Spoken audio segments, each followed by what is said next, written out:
తెలంగాణ రాష్ట్రంలో కాంగ్రెస్ ప్రభుత్వం చేస్తున్న పనులు ప్రజలకు అర్థం కావడం లేదని, రాజన్న ఆలయ అభివృద్ధి విషయంలో కోర్టులో కేవిట్ వేయడం ఏంటని, రాజన్న ఆలయాన్ని ఏ విధంగా నిర్మాణం చేస్తారో ప్రజలకు తెలపాలని మాజీ ఎంపీ వినోద్ కుమార్ తెలిపారు. గురువారం వేములవాడ నియోజకవర్గం ఇన్ఛార్జి చలమడ లక్ష్మీ నరసింహారావుతో కలిసి ఆయన మీడియాతో మాట్లాడారు. స్థానిక ఎమ్మెల్యే ఆది శ్రీనివాస్ రాజన్న ఆలయ అభివృద్ధి పనులు ఎలా చేస్తారో ప్రజలకు తెలపవలసిన బాధ్యత ఉన్నదని, మేడారం సమ్మక్క జాతరకు వెళ్లేవారు వేములవాడ రాజన్నను దర్శించుకోవడం ఆనవాయితీగా వస్తున్నదని, దీనిపై భక్తులు ఆందోళన చెందుతున్నారని తెలిపారు. భీమన్న ఆలయంలో దర్శన విషయంలో భక్తులకు క్లారిటీ ఇవ్వాలని బీఆర్ఎస్ పార్టీ పక్షాన డిమాండ్ చేస్తున్నామన్నారు. బీఆర్ఎస్ ప్రభుత్వ హయాంలో రాజన్న ఆలయం, బద్దిపోచమ్మ ఆలయము అభివృద్ధి చేసుకున్నామని గుర్తు చేశారు. మాజీ ఎమ్మెల్యే రమేష్ బాబు గతంలో చివరి నుండి పనులు ప్రారంభం చేశారని, ఇప్పుడున్న ఎమ్మెల్యే ఆది శ్రీనివాస్ మొదట్నే గుడి భవనాలను కూల్చివేస్తున్నారని, భక్తుల సౌకర్యాలను ముందుగా పూర్తి చేయాలని కోరారు. ఈ కార్యక్రమంలో నాయకులు గోస్కుల రవి, రామతీర్థపు రాజు, నిమ్మశెట్టి విజయ్, వెంకట్రెడ్డి, కటకం మల్లేశం, గుడిసె సదానందం తదితరులు ఉన్నారు.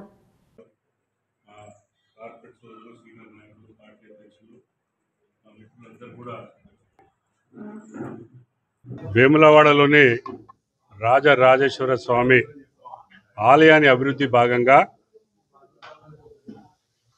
మరి గుడిని దేవాలయాన్ని మూసేస్తాము, నిత్య పూజలు లోపల చేస్తాము, దాన్ని ఎల్ఈడి మీద స్క్రీన్లో మీద చూపిస్తామని మరి నిన్న కమిషనర్ గారు కావచ్చు, గౌరవ శాసనసభ్యులు చెప్పడం జరిగింది.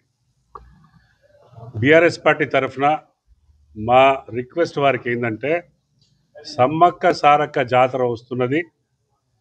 ఈ 2 సంవత్సరాలకు ఒకసారి వేములవాడ పట్టణంలో జరిగే అనవైతీగా వస్తున్న ఈ రెంటల్ కానీ ఏదైనా కానీ బిజినెస్ పరంగా 5,000 కుటుంబాలు వ్యాపారం చేస్తుండ్రో, ఈ 2 సంవత్సరాలలో రాబోయే, ఎందుకంటే జనవరి 27, 29, 30 సమ్మక్క సారక్క ఉంది కాబట్టి కోట్లాది మంది ప్రజలు అనవైతీగా వచ్చి, ముఖ్యంగా పేద ప్రజలు వచ్చి వారి మొక్కులు తీర్చుకొని, రాజరాజేశ్వర స్వామి దేవస్థానంలో మొక్కులు తీర్చుకొని ఇక్కడ నుండి ఇంకో దేవాలయంకి వెళ్ళి ఇక్కడ నిద్ర చేసి ఆడికెళ్ళి మరి సమ్మక్క సారక్క మన దర్శించుకునే మన ఈ కార్యక్రమం చేస్తూ ఉంటారు.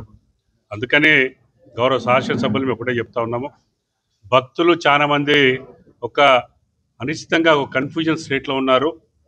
మేము మీకు సూచించేది ఒకటి, మరి ఈ 5,000 కుటుంబాల్ని వారి జీవనోపాధి దెబ్బతీయకుండా, అదే కాకుండా ఈ రాబోయే 3 నెలల్లో దేవస్థానానికి ఒక 26-27 కోట్ల ఆదాయం వచ్చే ఈ విధానాన్ని మరి కన్ఫ్యూజ్ చేసి రాకుండా అడ్డుపడొద్దు.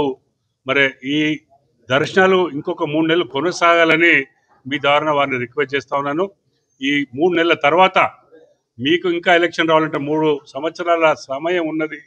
మళ్ళొచ్చే సమ్మక్క సారక్క జాతర 2 ఏళ్ల తర్వాత అవుతుంది కాబట్టి మీరు చుట్టుపక్క ఏదైతే గోపురాలు ఉన్నాయో, రాజగోపురాలు ఉన్నాయో, లేదంటే గుండం ఉందో, లేదంటే కళ్యాణ మంటపాలు ఉన్నాయో, లేదంటే అన్నదాన సత్రం, ఇవన్నీ నిర్మించుకుంటా మొదలు పెట్టండి.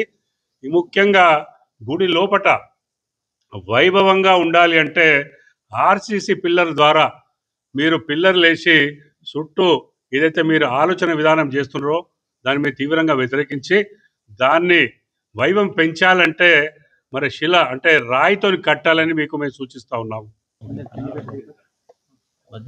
ప్రస్తుత వేములవాడ శాసనసభ్యులు ఆది శ్రీనివాస్ గారు ఒక ప్రకటన చేశారు.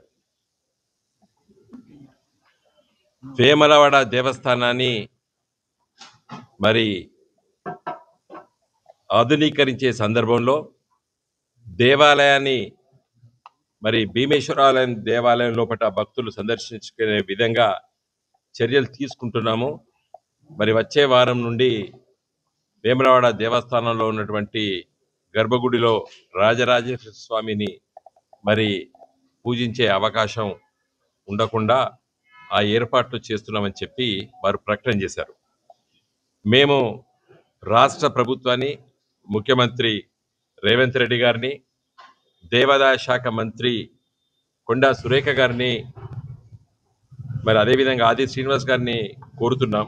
ఎందుకంటే జనవరి మాసం ఇంకా 2.5 మాసాలు వచ్చేటువంటి సమ్మక్క సారక్క జాతర లక్షలాది మంది భక్తులు సమ్మక్క సారక్క జాతరకి వెళ్లే ముందు తెలంగాణ రాష్ట్రమే కాకుండా మన చుట్టుపక్కల రాష్ట్రాలైనటువంటి మహారాష్ట్ర కర్ణాటక నుండి వేలాది మంది భక్తులు మరి దక్షిణ కాశీ అయినటువంటి వేములవాడలకు వచ్చి రాజరాజేశ్వర స్వామిని దర్శించుకొని సమ్మక్క సారక్క జాతరకు వెళ్తారు. కాబట్టి దయచేసి జనవరి మాసంలో జరిగినటువంటి సమ్మక్క సారక్క జాతర తర్వాతనే మీరు ఆధునీకరణ కార్యక్రమాలు చేపట్టాలని చెప్పి మరి బీఆర్ఎస్ పార్టీ తరఫున మేము విజ్ఞప్తి చేస్తున్నాం.